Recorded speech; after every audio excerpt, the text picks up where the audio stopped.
Mwiriwe neza nshuti zacu, tugiye kongera kubaganirira ni kuri topic ihuza ibintu bibiri: imbaraga zo gusenga, nanone Uwiteka. Ese Uwiteka abaho? Ibyo byose rero tugiye kubihuza nk'aba bandi baganira kuri filozofiya ya Spinoza, ni Peter Claver Rurangwa. Twerekana Imana neza icyo ari cyo. Mu bantu badukurikira hari uwitwa Mugisha, n'ubu ndongera ndamuvugaho. Hari comment yagize ngo it is God that exists only. It is only God that exists. Ibyo bintu rero nibyo. Muri filozofiya ya Spinoza bitwereka ko Imana ariyo yonyine ibaho. Niba Imana ariyo yonyine ibaho, ntago uri hanze yayo, ahubwo uri igice cyayo. Wa undi ukugirira nabi, ya nyamaswa irimo kukwiruka inyuma uri no mu ishyamba ry'inzitane, tuvuga uri umuhigi cyangwa uri umuturage ahantu mu ishyamba ukubitanye n'intare, ntabwo intare yoherejwe na Satani.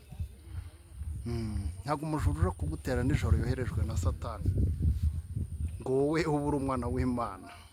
Nta kampu ebyiri zihari. God is all encompassing reality.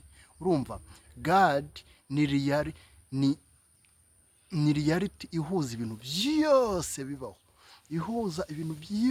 bibaho. Noneho twifate nk'aba bandi baba barimo gusenga bakavuga ngo Uwiteka yururutse avugana natwe mu masi, aduha buno buhanuzi cyangwa aduha aya makuru.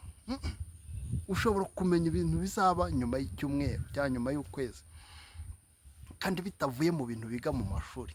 Ibyo rero ubwo bumenyi ntabwo ari Imana ibuguha iri hanze ngo ibe yagukominitse, ahubwo kuko ibintu byose biba biri connected, uba ushobora kugira icyo kintu kikakubaho.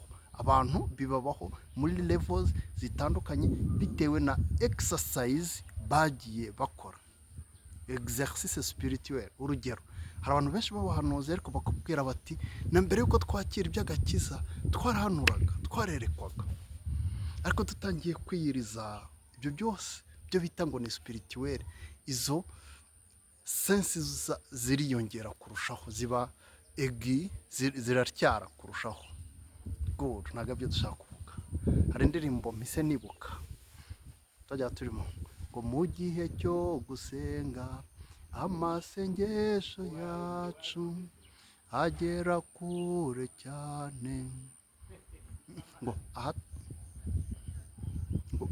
ahatambuka n'inyenyeri.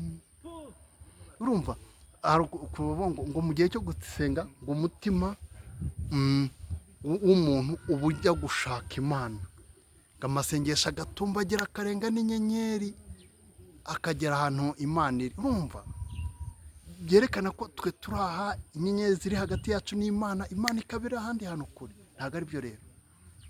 Imana ntabwo ari realite iri ku ruhande. Ubwo urumva turimo guhuza ibintu bibiri: imbaraga zo gusenga n'Uwiteka. Ese Uwiteka ni realite koko ihari ku ruhande?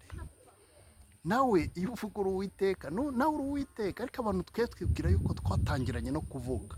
Iriya tariki iba ku marangamuntu yacu ngo niho twavukiye, ngo niho twatangiriye kubaho. Ntabwo ari byo.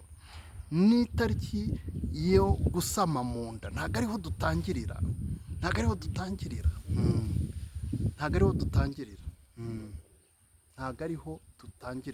Umuntu atangirira kure cyane, si umuntu gusa, ikiriho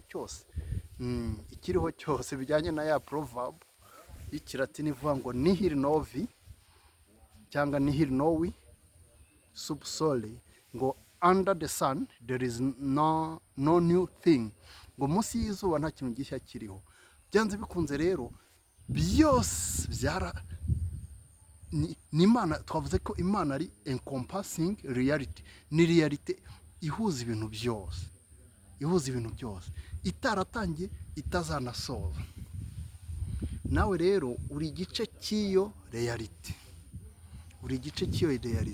kwa kundi ubusenga ngo Imana ingirire neza.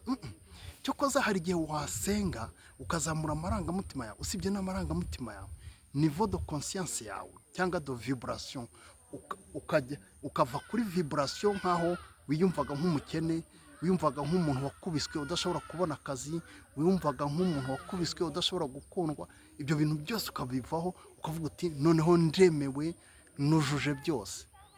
Wazamuka utyo ubwo utangira kuvibura kuri realite iguhuza n'akazi, kuri realite iguhuza n'igikundiro, kuri realite iguhuza n'icyo washaka gusingira. Wowe ukibwira ngo ni Imana yasubije amasengesho yawe. Nta Mana rero isubiza amasengesho y'umuntu, nta Mana izaguhemba, nta Mana izahemba abantu beza ihari, nta n'Imana izahana abantu babi. Murakoze, tube turekeye aho, ariko musangize abandi biganiro, munakore amakomenti.